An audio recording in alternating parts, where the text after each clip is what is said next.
Hi, Troy Smutke from Great Day on the Water Guide Service here with our viewer questions segment.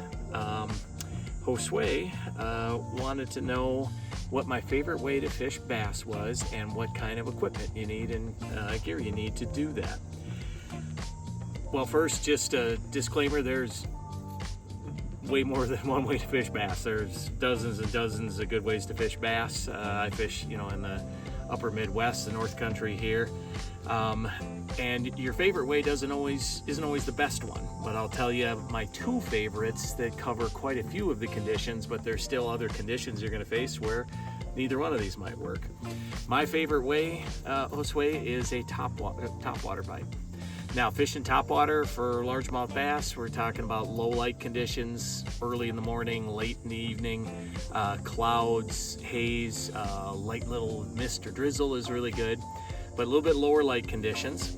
I like to use bait cast gear, but you can use spinning gear.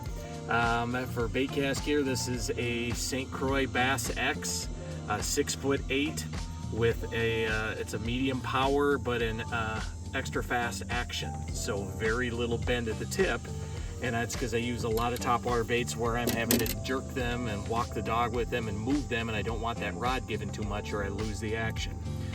On that rod I have this is an Abu Garcia bait cast reel. I like to use a medium speed. I'm not fishing very fast with most stuff, but I can take up line quick. And I have on here 10-pound test Berkley Fireline Crystal. This bait caught some fish for us today. This is a Rapala skidder prop. It's in a category of baits called prop baits.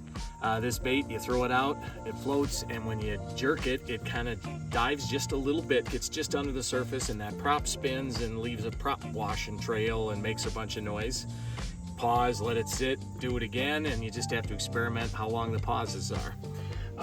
Also, you want to have topwater baits in a category called poppers. I like the Rapala X Pop.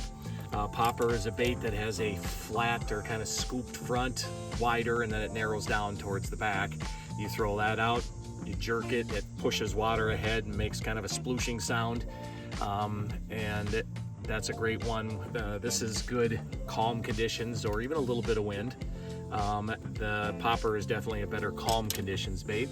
And then you'll want to have the walking or walk the dog style baits as well. The Rapala skidder walk, that's kind of a torpedo shaped bait, and you put your rod tip down a reel and you tug and the bait swims kind of back and forth as you bring it in.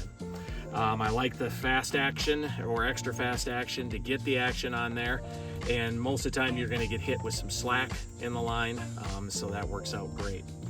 Now that's topwater. I couldn't narrow down to one for largemouth. My second one I'm going to say one of my favorites and a very consistent good one is in a whole family of soft plastics, and we use them all depending on the conditions we're fishing, but my favorite of them is just a wacky rigged Senko.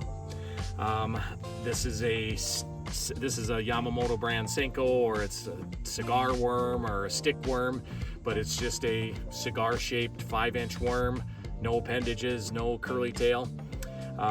We have a tool that we use to put an O-ring around that, and then we hook a 3-odd wacky hook, VMC wacky hook, through that O-ring. I said this is a Gary Yamamoto Senko. All the companies that make soft plastics make them. Yum calls them a dinger, but they all make them. And they make every color you can think of. This is called Perch. It's green and tan with fleck. That's one of my favorite colors. Just a pumpkin seed or a kind of brownish with fleck is a really good one.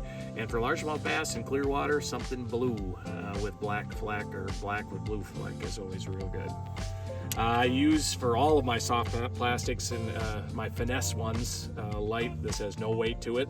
I like to use spinning gear. This is a St. Croix Mojo Bass, 7'1", medium power, and a fast action. You want the fast action to move the bait around, and then when you feel a bite or see your line moving, fast action, the rod doesn't bend much, you get a good hook set. I've got a Pfluger President 30 size spinning reel on here, spooled with 14-pound test Berkley Fireline, and then tied to the Fireline we tie a small barrel swivel, and then tie to that barrel swivel somewhere between 10 and 12 inches of this is Berkeley Vanish fluorocarbon, but I like a fluorocarbon leader. This is 20-pound test. Fluorocarbon is a little more abrasion resistant for weeds, rocks, wood, bass teeth, those little sandpaper bass teeth, also pike teeth when they pick them up. And then if you're in clear water, it's just a little more stealth too. It doesn't show up in the water as much as the Fireline does. So those are my two favorite for largemouth bass. Now you said bass, Josue, so I didn't know if smallmouth were included in that. So just in case, I'm going to make another one like this, another viewer question segment about smallmouth bass. If you were thinking both, make sure you watch that one too, or if you're thinking just smallmouth, make sure you watch that one when I get that one posted as well. I'm Troy Smutka, Great Day on the Water Guide Service. We hadn't had a viewer question in a while. Let's get those going again. I do this fishing like this because I like to teach and help people catch fish, and I'm not saying I know it all by any means, not even close, but any way that I can help. So if you have questions, get those out there. Thank you, Josue, for being the first one in a while, and I will get to your questions. Until the next one, or until our next episode of Fishing and Hunting the North Country, I'm Troy Smutka from Great Day on the Water Guide Service, wishing you good luck out there, and I will see you out there somewhere.